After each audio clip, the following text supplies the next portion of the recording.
Magandang araw po sa inyong lahat. Narito po ang pinakabagong ulat natin ukol sa LPA na ating binabantayan ngayong Martes 14 ng Enero taong 2025. Sitwasyon, ayon sa mga satellite images, ang LPA ay lumakas at nagbabadya ng maging isang tropical storm. Dahil dito, pinapayuhan po namin ang mga nasa malapit sa karagatan, lalo na ang mga mangingisda at mga naglalayag, na mag-ingat dahil sa posibleng malalakas na alon at mapanganib na kondisyon sa dagat. Ang LPA ay inaasahang magdadala ng malakas hanggang sa matinding pag-ulan sa ilang bahagi ng bansa. Ang hangin ay inaasahang umabot sa 40 hanggang 60 km/h sa mga apektadong lugar. Inaasahang apektadong rehiyon. Mataas ang posibilidad ng malakas na ulan at pagbaha, Bicol Region, Cagayan Valley, Cordillera Administrative Region, Metro Manila, at Mimaropa. Ang mga residente sa mga lugar na ito ay pinapayuhan na maging alerto at maghanda para sa posibleng paglikas. Mag-ingat po tayo sa posibleng pagbaha sa mabababang lugar at pagguho ng lupa sa mga bundok.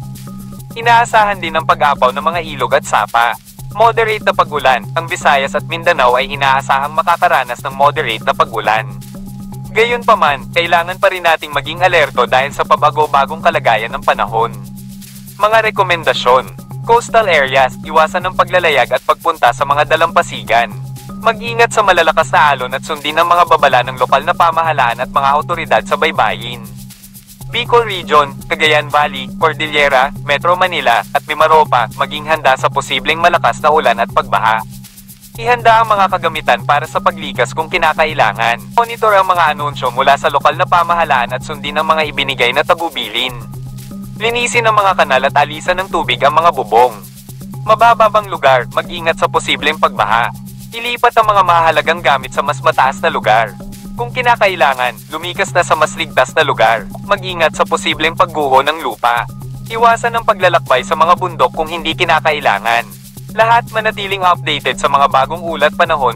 Huwag magpanik at manatili sa ligtas na lugar. Ihanda ang inyong mga emergency kit. Ang ulat na ito ay batay sa kasalukuyang impormasyon. Maaaring magbago ang sitwasyon. Maging alerto at sundin ang mga tagubili ng mga awtoridad.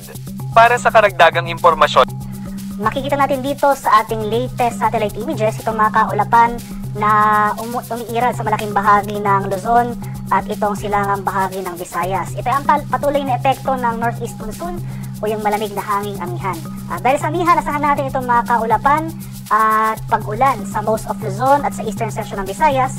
Pinakamaapektuhan ng hanging amihan itong area ng Quezon at sa Bicol Region. Samantala, ito namang mga makakapal na kaulapan sa southern portion ng Palawan ay ang epekto naman ng easterlies o yung hangin na nanggagaling sa Karagatang Pasipiko.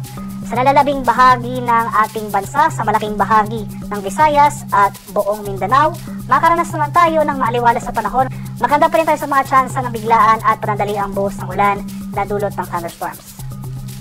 At ito naman yung magiging lagay ng ating panahon sa Luzon.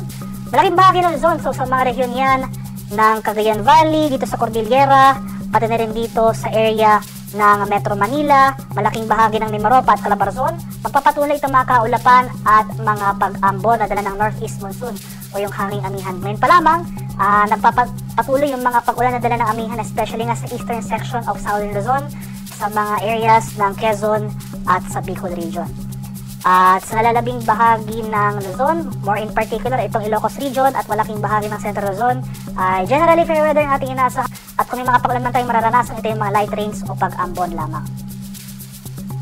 Sa areas naman ng Palawan, buong Visayas at sa Mindanao, dahil inasa nga natin itong bugso ng amihan, posibleng umabot ng Visayas. Magpapatuloy itong fair weather conditions of the Visayas. Asahan natin na kakibat ng paglakas ng amihan ang pagbaba ng chance ng thunderstorm activity. So, tulad sa Luzon, kung may mga pag-ulan man sa Visayas, ito yung mga light rains o yung mga pag-ambon na dala ng amihan. At magpapatuloy pero yung mga kaulapan na dulot ng northeast monsoon, aabot na rito sa malaking bahagi ng Palawan, so mataas na chance ng pag-ulan natin inaasahan sa area na ito. Meanwhile, sa eastern section ng Mindanao, sa mga rehiyon yan ng Caraga at sa Davao Region, ay makakaranas pa rin tayo ng mga kaulapan at mga kalat-kalat na pag-ulan, pagkulog at pagkit. Dala naman ng easterlies yung hangin na nanggagaling sa Karagatang Pasipiko. Bagyo maulap hanggang sa maulap na papawirin na may mga chance ng isolated rain showers o thunderstorms na ating mararanasan for the rest of Mindanao. At ito nga yung ating latest weather advisory na ating in-issue.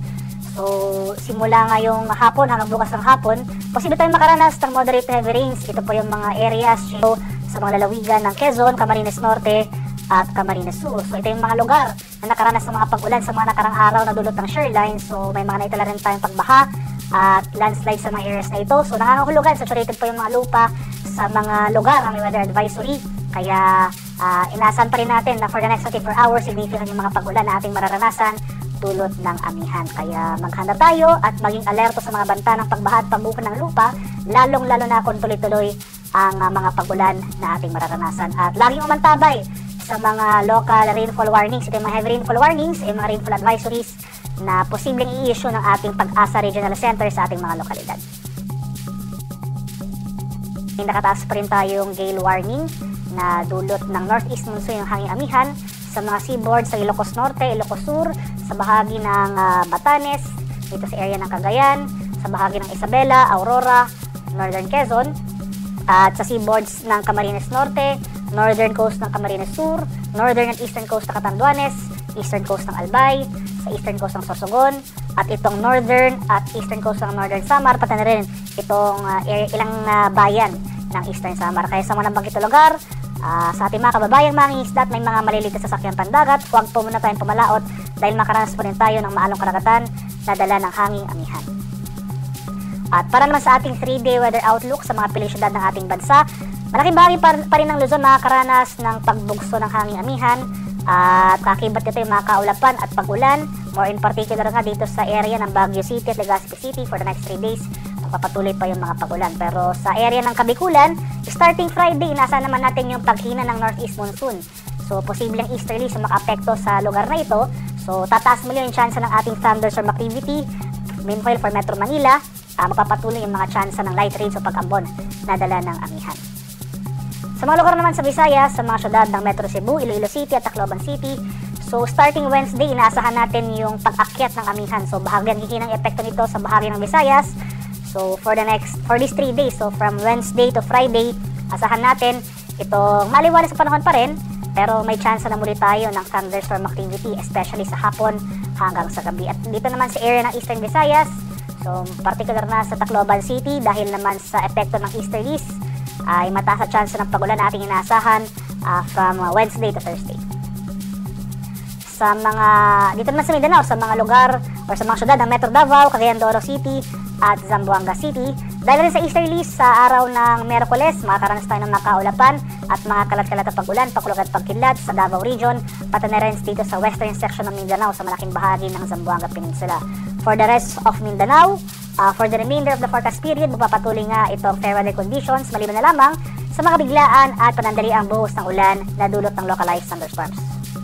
Ang haring araw dito sa Kamanilaan ay lulubog mamayang 5:46 ng hapon at sisigat naman bukas sa ganap na 6:25 ng umaga.